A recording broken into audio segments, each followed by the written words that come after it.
وہ کہانیاں سنانا، وہ لوریاں سنا کر کے سلانا، یہ سب دور ختم ہو گیا۔ اب بچوں کے ہاتھ میں موبائل دے دیا جاتا ہے، ماں کو بھی موبائل میں چیٹنگ کرنا ہے، باپ کو بھی کرنا ہے، تو بچے کو کون کہانیاں سنائے گا، کون لوریاں سنائے گا؟ میرے عزیزوں، کہانیاں اور لوریاں، یہ جو پرانے بزرگوں کے طور طریقے تھے، وہ صرف گڈے گڑیوں کی کہانیاں نہیں سناتی تھی۔ تمہیں پتہ ہے، ایک بچے کی بات میں بتاتا ہوں، اسکول میں چوتھی کلاس کا بچہ، ٹیچر سب سے پوچھ رہے ہیں بیٹا تم کیا بنو گے، تم کیا بنو گے، تم کیا بنو گے؟ اسکول میں ہوتا ہے، کوئی بچہ کھڑا ہوتا ہے کہتا ہے میں انجینئر بنوں گا، میں ڈاکٹر بنوں گا، کوئی کہتا ہے میں پائلٹ بنوں گا، الگ الگ، میں پروفیسر بنوں گا۔ ایک بچہ اٹھا، استاد نے پوچھا بیٹا تم کیا بنو گے؟ وہ بیٹا کہتا ہے میں نور الدین زنگی بنوں گا۔ یہ ایک عجیب سا جواب آیا۔ پائلٹ بننا، ڈاکٹر بننا، انجینئر بننا، پروفیسر بننا کامن چیز ہے، بچوں کے خواب ہوتے ہیں، یا ان کو یہ بتایا گیا؟ اچانک اس طرح کا جواب آیا کیسے؟ استاد بھی چونک گیا، پوچھا کہ بیٹا یہ کیسے تو نے کہا، یہ کون ہے نور الدین زنگی؟ استاد کو نہیں معلوم۔ لڑکے نے کہا میں نے اپنی ماں سے رات کے سوتے وقت ایک کہانی سنی تھی، میں نے ماں سے سنی تھی۔ کہا کیا ہے وہ کہانی بتا؟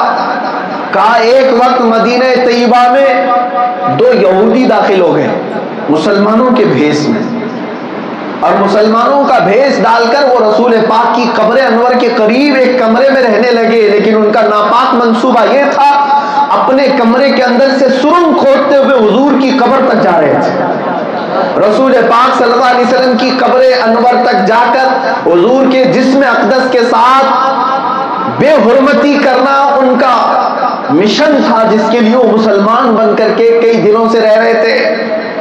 لیکن جانتے ہیں یہ وہ زمانہ تھا جب صلاح الدین ایوبی کے استاد نور الدین زنگی بغداد کے خلیفہ تھے۔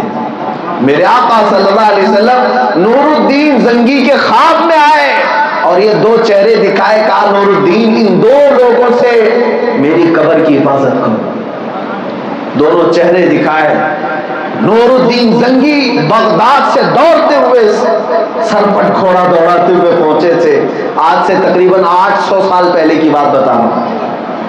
مدینے پہنچ کر کے انہوں نے تلاش کیسے کی، پورے مدینے والوں کو دعوت دی کہ سب آ جائیں، ہر کوئی اپنے گھر سے، سب آئے، لیکن وہ دو چہرے نظر نہیں آئے۔ نور الدین زنگی نے پوچھا کوئی بچا ہے؟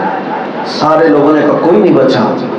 پھر آخر میں لوگوں نے کہا بس دو پرہیزگار لوگ ایسے ہیں جو اپنے حجرے سے کبھی نہیں نکلتے، وہ رسول اللہ کے دربار سے متصل عبادت میں رہتے ہیں۔ نور الدین زنگی نے کہا میں انہیں بھی دیکھنا چاہتا ہوں۔ جب انہیں بلایا گیا تو یہ وہی دو چہرے تھے جن کو خواب میں میرے آقا نے بتایا۔ پورے مدینے والے کہہ رہے ہیں کہ پرہیزگار لوگ ہیں، عبادت گزار ہیں، ہم وقت تسبیح میں رہتے ہیں۔ نور الدین زنگی نے کہا کچھ تو بات ہوگی، میرے آقا یوں ہی نہیں پڑھ بات سے۔ ان کے کمرے کی تلاشی لینے کے لیے خود خلیفہ وقت گئے، ان کی چٹائیاں اور بستر جب ہٹایا گیا تو دیکھا ایک لمبی سرنگ کھودی ہے اور قبر رسول کو پہنچنے میں بہت تھوڑا سا فاصلہ تھا۔ جلال میں آ گئے، ان دونوں کو پکڑا اور تحقیقات کی تو پتہ چلا کہ یہ یہودی تھے، حضور کے جسم اقدس کے ساتھ بے حرمتی کرنے کے لیے آئے تھے۔ نور الدین زنگی نے انہیں سخت ترین سزا سنائی، انہیں قتل کیا گیا۔ یہ واقعہ پیش آیا، نور الدین زنگی اتنا روئے کہ ہمارے ہوتے ہوئے حضور پاک کی قبر تک کوئی پہنچ گیا۔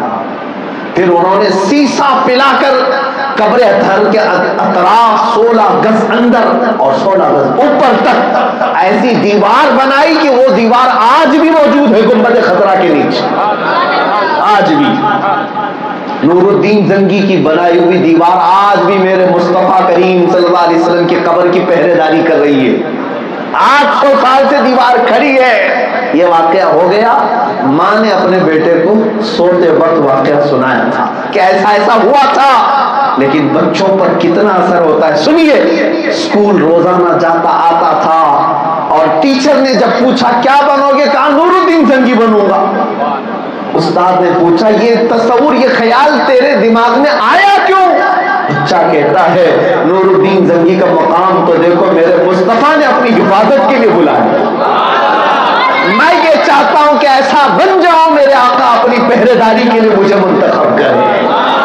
یہ ہے ماں باپ جب تربیت دیتے ہیں اپنے بچوں کو تو بچے جوان ہو کر میرے مصطفیٰ کے عظیم سپاہی بن کر نکلتے ہیں.